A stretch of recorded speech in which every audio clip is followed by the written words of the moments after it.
I'm offline. Just thought you should all know that. Congratulations. Yes, I am offline. My name is Joan, and it is almost to the day a year. Today is April 25th, April 28th. 2009 was the day that they said, I went to work that morning and then they said you have a brain tumor. So 5 words, you have a brain tumor. So, and all I remember is just, okay, well done, let's fix this. It's just, I had no idea what a brain tumor is. I didn't know anyone at the time who'd had a brain tumor. I didn't know anything about what a brain tumor was. I expected that it would just be taken care of, and what happened then is they wouldn't let me walk out of the room, and they wouldn't let me drive to Rochester, that I had to go right in the ambulance. I mean, this was all like boom, boom, boom. So it's a matter of all of a sudden my life changed, and that's part of why I have all of this, because when you are told those 5 words, you have a brain tumor, all of a sudden it's not just like you have a brain tumor, it's like your whole, it moves in, it's not just in your head, the brain tumor moves into your home and it takes over your whole life. Everything about you has to do with having this brain tumor and what you can or can't do, and hospital stays and medications. And I know I am probably the only person in this whole building with my brain on CD. Wow. 2 times, yes. And, okay, so here's what it looked like. This is my brain tumor. Wow. This is how big it was. I think it was bigger. The doctor said it was this size. Right, and then they gave dimensions that I figured out they don't know math. So it was about this big, and it was parked approximately, my scar is here, and it was parked kind of in the middle of my head into my, I'll tell you where it was, I'll use the big words, right. So it was this size when they found it. I had gone to work that morning. I had driven to the hospital. They got about 80% of it. This is about what's left. So this is what we're still dealing with. And here's the cool thing. So this is, this is how brain tumor moves into your house. Staples. I kept all my staples, 52 staples on the outside, because it's for the grandkids. Most grandparents can take out their teeth. My grandkids can count staples. They will know math. Yeah, they will know math. That's right. And then when you're doing steroids, blood sugar, Devin, this probably looks familiar, had to check blood sugar because all of a sudden blood sugar mattered. And I didn't know any of this, none of this. I had no idea. Boom, boom, boom, boom, all this information within 24 hours. And then here it is. And it's all stuff, 65% of meningioma tumors are women. Why don't we know about this stuff? 1 out of 4 women will get a meningioma tumor in her lifetime. Why don't we know this? Well, because it doesn't have a sexy name like Frida frontal lobe or Susie sphenoid wing. It has more to do with what's, I suppose, better economics and what's important to women. These are the colors actually for brain tumor, brain cancer. Purple is for all cancers. You've probably seen the pink ones. Gray is the brain tumor, and the maroon and white is the brain.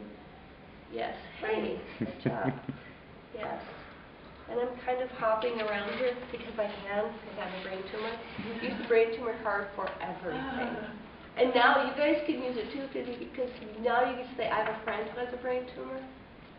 So you use it. Osmosis. That's right. That's right. You get it. That's right. So then what you get when they tell you that you have a brain tumor is all of a sudden I was introduced to a whole team of people. You guys are just going to laugh because I'm so not a whole team of people. Now you don't just have a doctor, you have a team.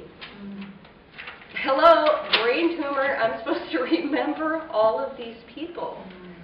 You have, it's not, and this is just like your normal, everyday, why don't we know these things? It didn't occur, none of this had ever occurred to me. So then, this was all the, advanced directives. Apparently I signed something that said what should happen to me if I did, help me, like if I went into a coma.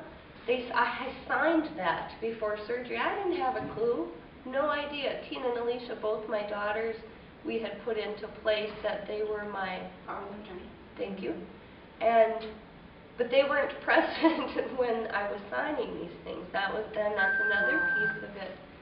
That was weird. Did I hear something? Is that you? Okay, your fries are done. Don't be messing with me. My fries are done. I didn't know. So this is, and then, little information about CT scans, intensive care units, and I had a week to prepare for surgery. Where's my, what?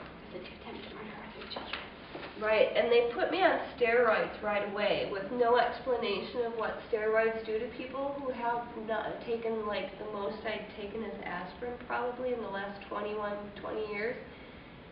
Evil. I was a bad, evil person on steroids. Not a clue why, because they didn't say, you will. Roid rage. Right, yes, roid rage, exactly. So they decided surgery because, here, let me read this to you. This is what they told me, and I went, huh? They said, MRI scan revealed a large right paraclinoid mesial sphenoid wing meningioma extending into the sella and cavernous sinus bilaterally. Okay, what the hell does that mean? What? So then they opted to do a right frontotemporal craniotomy, partial anterior temporal lobectomy, and aggressive subtotal resection of the right paraclinoid mesial sphenoid wing lesion. And I'm thinking, well, first of all, is somebody taking notes? How the hell what is a sphenoid? How do you spell sphenoid, much less meningioma? What? Meningioma, and I just told Kelly, you'll never forget meningioma ever again. I'll stop pointing to my breast here. You'll never forget meningioma again. Sorry, Deb. Because if you think of dudes in foreign import car, men in gioma. You'll never forget what it's called again, right? Okay. So,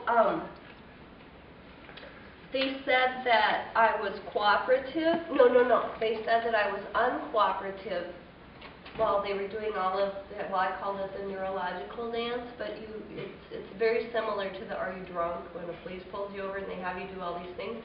Well, they explain more to you when you've been drinking and why they're making you do these things than when you're sitting in the hospital bed. I have no idea what this even means yet. Why are you making me do this over and over and over? Yeah, 20 times in an hour. And remember the whole fist thing? They would pull on my fist and I was supposed to pull back or do something, and Ari's like, and I'm on steroids. Ari is just like, seriously, I don't think you want her fist that close to your face. But they called me uncooperative. Not once did they say, we are checking your neurological reflexes because you have a brain tumor and that will affect your neurology somehow. So then, there's somebody there. No, there were just people walking back and forth. The tumor's cancer. Okay, cancer's been cured in rats, so let's just get to the curing part, right? Not that simple, because the tumor had wrapped itself around two major blood arteries that feed my brain, and my pituitary gland. As they're talking, and they're asking, oh my God, you were working, you were driving, you were doing this, you did.